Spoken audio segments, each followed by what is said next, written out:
Jacques-Joseph Tissot, popularly known as James Tissot, was a French impressionist known for his genre paintings of European high society. Tissot focused primarily on women's fashion in the European Golden Age that started around the 1870s and ended with the outbreak of World War I.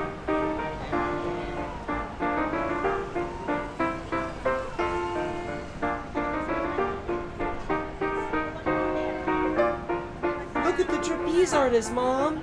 Wow! Oh, good heavens!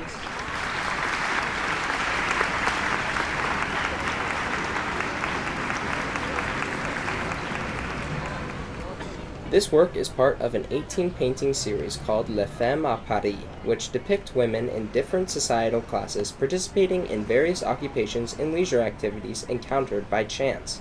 In this work, the woman almost interacts with the viewer by glancing out of the painting as if the viewer were also a spectator of the high-life circus.